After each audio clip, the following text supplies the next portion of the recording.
Startup Co. Startup Co, tous les soirs, sans filet, un entrepreneur vient pitcher devant vous comme cela. Je parle de pitch, petit teasing aussi. On reparlera de pitch, vrai pitch là, avec un entrepreneur face à des investisseurs. Ce sera bientôt le soir sur BFM Business. Je vous en dis pas plus. En finir donc avec le calvaire des recherches d'appartements pour les étudiants. C'est votre idée, Studapart. Amaury Roland, bonsoir. Amaury. Bonsoir Sébastien. C'est une plateforme donc Studapart qui existe depuis un peu plus d'un an maintenant, je crois. Plateforme pour les logements étudiants, et vous les aidez en fait, ces mêmes étudiants, à trouver, à se loger, mais vraiment à côté de leur université, à côté de leur école. Exactement. En fait, Studapart, nous, ce qu'on a développé, c'est une plateforme. Donc, on propose ces plateformes aux écoles et aux universités, donc en France. Et en fait, cette plateforme va permettre à leurs étudiants de trouver un logement donc proche de leur campus, partout en France et à l'étranger. Donc, l'idée, c'est vraiment d'accompagner l'étudiant sur toute sa mobilité, parce qu'il est amené à partir en stage, à rechercher autour de son école, à partir à l'étranger, etc. Alors qu'on soit bien clair, vous, votre cible, vous adressez aux étudiants. Vous êtes d'abord le premier contact, c'est l'école pour vous. Le premier contact pour nous, c'est l'école et l'université, parce qu'on leur vend en fait une plateforme, donc on propose sous forme d'abonnement en marque blanche. Et après, par contre, c'est nous qui sommes derrière pour la gérer, cette plateforme, donc la gérer techniquement et après avec le support, en apport d'offres, etc., etc. Et l'école, elle n'a pas forcément de parc immobilier. Qu'est-ce qu'elle peut faire, elle ? Alors exactement. Donc en fait, nous, ce qu'on s'est dit, c'est que effectivement, beaucoup de gens pensent que l'école n'a pas forcément de parc immobilier, et en fait, parfois, elle en a. Elle en a pas forcément en son nom, même si certaines écoles en ont, comme HEC ou d'autres.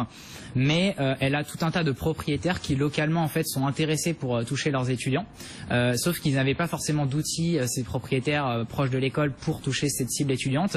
Ils venaient mettre des annonces sur un panneau d'affichage, ils donnaient l'annonce à l'accueil, et l'accueil tenait un Excel. Ça, c'est pas digital, c'est pas qualitatif pour l'étudiant. Donc nous, on s'est dit, on va mettre un outil à l'intérieur de cette école et de cette université, et tous les propriétaires qui localement voulaient toucher l'école vont au moins avoir maintenant aujourd'hui un outil pour diffuser sur cette plateforme. Et puis Studapart apporte aussi tout un tas d'offres immobilières, donc de particuliers, donc de propriétaires privés, d'agences immobilières et de résidences étudiantes. Je suis un peu plus vieux que vous. Amaury, de mon temps, c'est vrai que c'était déjà compliqué. C'est encore plus galère en 2016 dans les grandes métropoles françaises de se loger à la rentrée. Alors sur le marché du logement, c'est toujours galère, et ça sera de plus en plus galère sur l'aspect, on va dire, logement en tant que tel. Pourquoi ? Parce que le nombre d'étudiants a augmenté de manière très très importante ces dernières années. On accueille de plus en plus d'étudiants internationaux notamment, et l'offre de logement ne s'est pas forcément pas, voire elle se contracte. Comme Paris avec Airbnb, c'est plus exactement. Tendance à la décroissance. Exactement, et des phénomènes comme Airbnb parfois peuvent dissuader certains propriétaires qui louent à des étudiants de les louer à des étudiants, et plus de les louer à des touristes, parce que les marges sur l'investissement locatif seront beaucoup plus importantes. C'est sûr que c'est plus rentable. Enfin, c'est un calcul court terme, bien évidemment. Combien d'annonces là en septembre demain de 2016 sur Studapart ? Alors en France, nous, on a plus de 100 000 logements en référence, et on en a 110 000 à l'étranger. Parce que comme je vous l'ai dit, on a du logement en France et à l'étranger pour vraiment accompagner tous nos étudiants durant tout leur... Quel marché vous avez attaqué, dernière question, en Europe ? En termes de logements à l'international, on est très européen. Donc on a à peu près 40 000 logements au UK. On en a à peu près 8 000 en Espagne, 5 000 en Allemagne, à peu près 20 000 aujourd'hui aux US, parce que c'est très demandé par nos étudiants, et à peu près 20 000 en Australie. Vous avez déjà des fonds comme Isaïe qui vous font confiance et qui ont été là dès le départ en amorçage. Merci beaucoup, Amaury. Merci beaucoup. Amaury Roland, Studapart sur BFM Business dans Startup Co.